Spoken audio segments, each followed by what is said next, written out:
terminer balandinyo si le peuple d'abord. Je vous salue partout. Vous êtes balandina biso le peuple d'abord. Vous allez toujours rebelle wana kolanda biso kat na chaîne le peuple d'abord. Vous allez rebelle ya ko tala ba vidéo na biso ya ko aimer yango ya ko commenter vraiment et domiton ça m'a vraiment la sai na ngambo na bino par rapport à considération bozaka nango envers biso. Ya on tozo senga na bino ka bo s'abonner et c'est tellement facile côté ba komika s'abonner na écrit à rouge au cliquer comme ça pino au comme abonner et que ça la biso vient et ça biso bien beau aimer beau commenter ngo le lot ko le bela sujet moko très important capital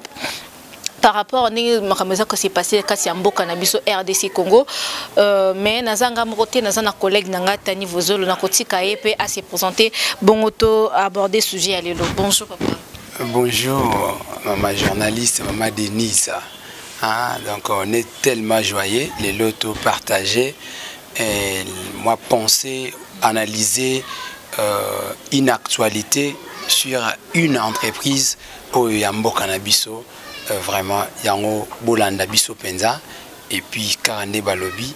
bo s'abonner massivement hein, pour que bo salabiso confiance de façon qu'il y a repoussé chaîne Abino et Kenelivoso. Merci papa Tani collègue nanga papa Tani le to bla je me rends balandi na biso bozolanda biso to robali kamotali transco to moni ba transco et yaki na mboka na biso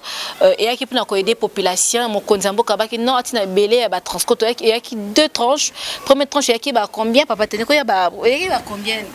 si je m'abuse 410 dans les 400 comme ça. Deuxième. Nous sommes dans cette époque, c'était dans les 400 le total bis union je crois dans les 400 bis. 400 quelques bis. Mais papa Tani tout le 400 bis ya transco vraiment aider la population. Tomana qui chaque barré de bus est la population, chaque partout que population a rebelle barré de bus transco quota qui vraiment natal paie à malam 500 francs. Mais les camoto rebelle transco ba chauffeur ba grévé, ça fait déjà 2 semaines. Yango transco et salaté depuis le 26 juillet, ba mitu ko to bengi na combat transco et ça la raté. Cause nango ezalaki nini ba chauffeur ba grévé bato miso ba etalisi biso ba ebina miso que conduite ba chauffeur eza mabe yango na ba grévé ba miso ba lobi ke bazo futa bango te yango na ba grévé ba miso lobi ke mbongo wana oyo ba pesa ka transco to futa na transco ekendaka wapi yango to telaki na nyonso wana to baki to fande la sujet na to meka kolobela ngo nini ezo se passer na bato bazali bana moko bayeba e banaki ndenge nini suki ndenge nini yango na to za na collègue na Tani na ende to ko partager quelques points auto cité na annonce na biso ya sujet mokolo ikamotali grève ya ba chauffeur na likamotali mutuka ya transco papa Tani Orolbani par rapport à ça tomoni mutuka transco lelo eza na grève depuis le 26 toyebite cause dans zanini bato bazola na sol bana mboka pe bayeba e bana kindenge ni la faire ango comment kindenge ni pote to mona ke ba mutuka ikangami na 7e rue o ezali chaise na bon passe bataka ba mituka yango soki bato zo le cause mona ke mutuka fani na ba grève.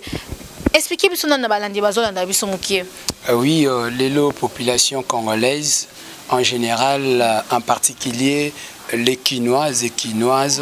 baza na ba regret makasi ya kozanga ba bis na nzela. Par suite, il y a grève oyo ba décrétaki ba agent et ça la vraiment passe parce que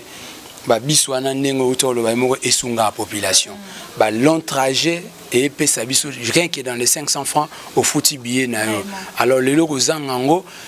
on se demande grève toyebi madame et yakaka par rapport ceux qui bajan baza impayé pour agent à réclamer les amis droit na ye salaire ou bien certains avantages sociaux. Alors toi et moi nous savons que ndenge to landi bango bazolo batoki eza par rapport il y a 8 mois d'impayement des causes ya grève ndé wana. Donc to éviter bazana ngo ti wapi sikoyo gouvernement azolo ba nini ti sikoyo ça fait 8 mois 8 mois ba agent bazan impayé yangwana ndé oiza cause. Oui, ça dit comme tous partager ce genre ensemble là yo. Mais oui moi impayé par rapport à quoi parce que to bi ba mutuka ngo avant na kota biso to bi to pe ba pesa rapso ba jeton to futa ra 5 c'est ko ba mbongo wana kenda na wapi ba mbongo wana ekenda ka wapi est-ce que mbongo wana te ko permettre que bande comme so pe ba chauffeur ba futa bango vu que za makambo ya l'état yango pe likambo tozo mituni sa biso pe tant que population comment est-ce que ba entre mitu wana biso yo avec autant de biso ezanango mais ezokoka ba agent ba ko futa matin mais ba tozo sala tous les jours. C'est ça. Hein? Jamais toyoka ba administratif ba kondi ba grévé to ba zangi comme futama. Pourquoi ils ala kaka bato ya assez kaka ba gens simple ne ba zanga ko futama. Alors transcrire ça là chaque jour mais mbongo ezate. Mbongo ezokota te. Tolanda qui avant remise et reprise Tolanda qui des DG sortants les DG sortants Albert qui a passé ba cause ça que non Zaki depuis 2020 il y avait déjà ba Zalaki suite à Covid-19 et puis na réduction en nombre et ba passagers na ba bord la bisignon surtout voilà ce qui a fait que ba surtout ezala accumulé et les loyaux bah Jean Batomboki peut-être aussi par rapport bah monique bah promesse bazo pesa bango na gouvernement tout na ba dirigeant na bango bazo sala yango te yango monique le Batomboki ndi batika ki pena misala mais déjà là je crois que gouvernement azu makambo pena en main je crois que déjà ba changer comité ya sika oyo bakoy ko batale sur makambo régler makambo il y a un transport. Mais donc, il y a que par rapport à grève des salamaki et permettre que pour mettre les chauffeurs en que bazong et la kokumba mais pour fournir ça bon ceux qui ba carte ceux qui ba compte les histoires ni expliquer bisona. Mais exactement donc nalanda qui DG wa utoko tasikoyo les chiefs auto lobake il fallait bazong là déjà. En quoi certains agents de Tolandi na ba média ba bi so ba fouti bonga quand même lelo dans 48 heures bazongé na ba musala donc ce qui fait que déjà le bec ba font ça bongo surtout ba compte pour permettre bango bazwara mutunyo so mbongo na directement nani donc je crois que processus yango est tardé un peu makambo après que mise et reprise processus est tardé un peu makambo et ça peut-être yango ba fonça ba compte auto senga ke to senga vena ke ti balendi to mona ta transco na nzela pour population nyoka materi pas tenir obi que lobby na bimaki na yana ki kota sur d'église ya pasteur Sony dans une mutuka na 7e rue pona ko manga quartier 1 papa tani je fais 2 heures du temps na quartier mutuka mais ba transco za ko sunga biso yango fandi le biso na 16e rue na 15e rue belé ba greffe mais pourquoi bilo connaît qui peut sunga population mais pourquoi que population to sepela ki nango papa Fachi vraiment merci na non oida ki biso surtout ba biso za ba banjula hein to fana na njil ba mituka ne za ki OK ki nkole 1000 francs 500 francs. Et comme nous sommes arrêt de bus à l'aise, on a pu dans condition bien, on a peut-être se plaît qui n'a cadeau papa Fatia pesa ki biso parce que émission est la voix du peuple. To bon ba l'autre côté, population de ezo souffrir patani. Population de souffrir na kamba grève oyo. Transco ne yara ki ba mi to de C7 peut remettre chronique. J'ai un potement qui transco za na ba condition bien prix en bon za c'est pas ba de soit de C7 ba on bazar la prix fixité à mi tout pas. Na ba demi terrain. Mais transco rozoyo ti passe au coma au peut ça na mo ba muki avec un 500 fois avec 1000 francs au comme destination na yo et dakibiso mais ma grande surprise na grève na e konyo ko la biso population mais nanga musu bato ba bina biso non maman Denise soki likambe salami bon parce que conduite pe ba chauffeur na eza mabe papa Tanes que yo pour ça la moi analyse nanga ba chauffeur que conduite bon eza mabe ba ndeko na biso bazo kumba transco bon comportement pe ya ba agent na biso ya transco quelque part au moni transco koya nango il faut comprendre que et puis ça quand même moi valeur na bakina ndé autour ba pena merci na notre président de la République Fachi Béton parce que et puis ça penza valeur pour moni que ba recevoir le los ala autourner OK wapi au moins pena qui habite na air de pointe na ke pas éteint donc bazo négliger bino ngape na ça qui de mercredi passer ça li 1h45 na zwa mutukate mais transportant les alaki et zoaka biso mona ke olongwe pe na tamon réel mais si le plan peu comportemental il y a ba agent na biso beaucoup plus na toucher ba chauffeur parce que ba chauffeur il a transcoupé quelque part ba appeler ça ba client peu valeur té client valeur té dans quel sens au mona on aime surtout mona au mati pour biso de celle ba transco dans le temps que usager ya mituka na biso obiso moto so mina mbonga ba impôt na biso alors au mona ke tomati mutu pas kita na rien na demander ba chauffeur mon alekise tu peux manger jour moto kuta to outil tomataka 07 outa fonction publique tozo zonga kingasan maman moko fala kitana première de Saint-Rav ba alekise 17e mairie madame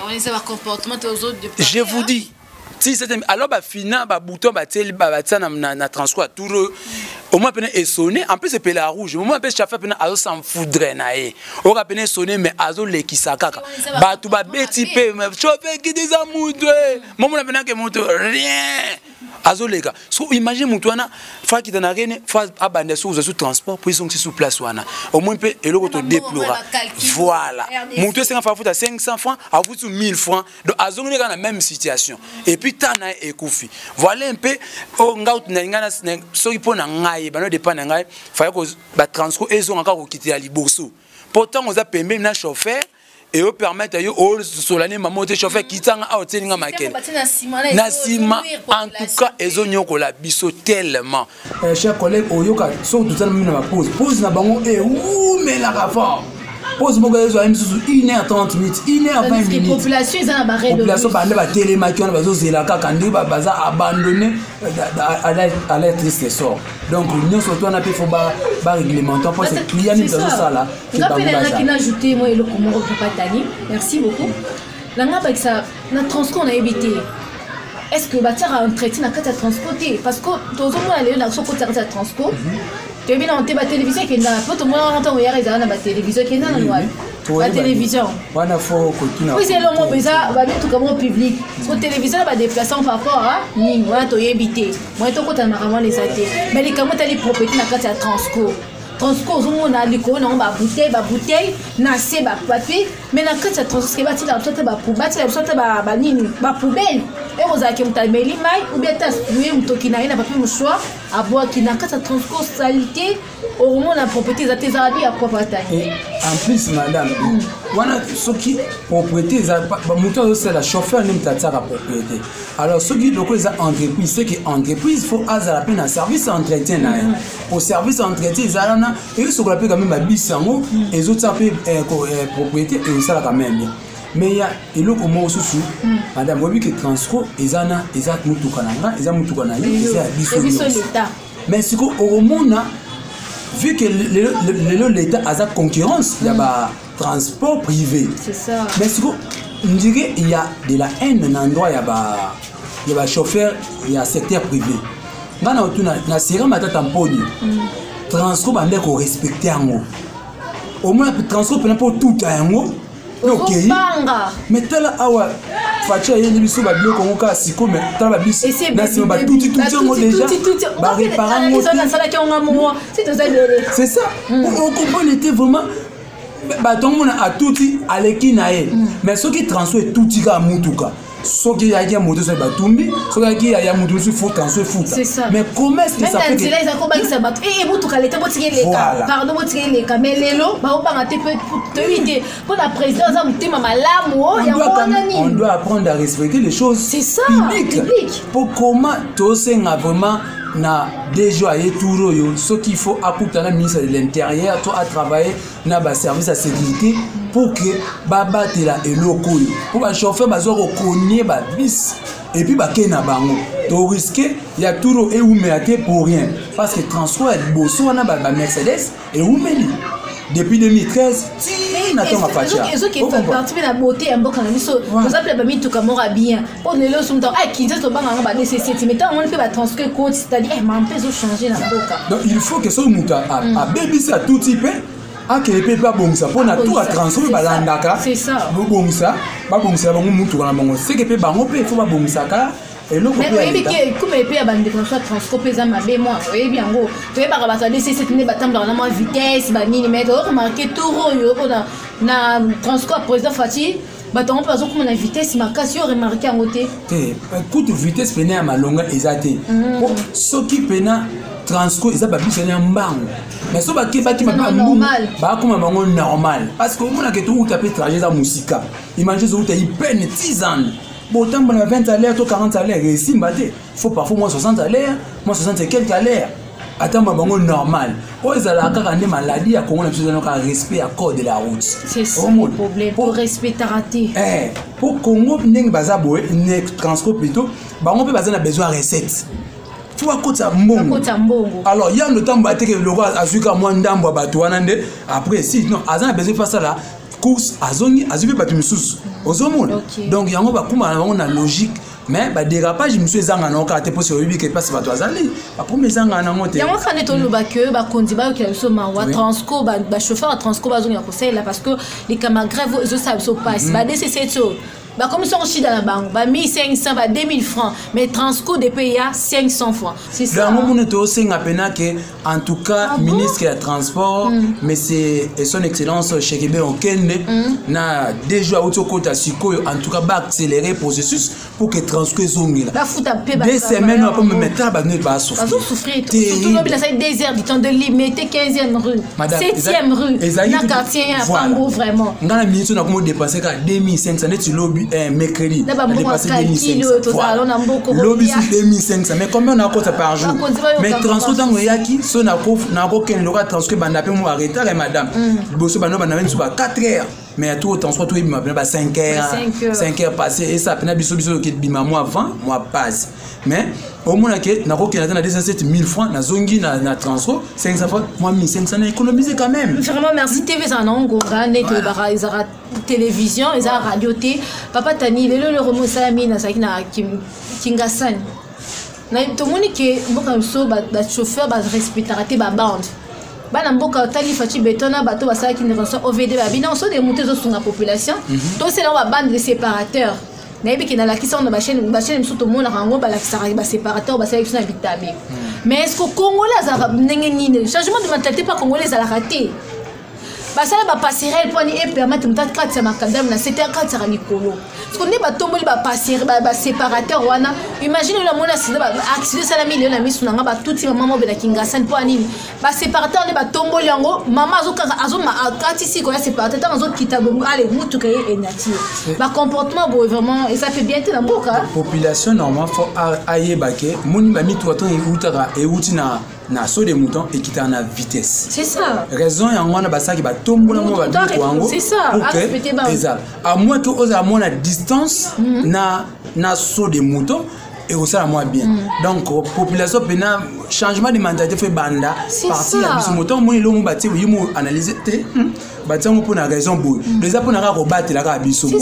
Donc tu utiliser quand même moi passer les awana ou bien ko kata na saut de mouton ou bien ko kata place sur les a moi distance et ça la bien. Merci to comme na souka na biso ko conclure ni par rapport à sujet to belelo bon on a aussi na ko kanga émission de ko na banda ki yango. En tout cas, papa va si j'ai mis sur le beaucoup plus sur Transco.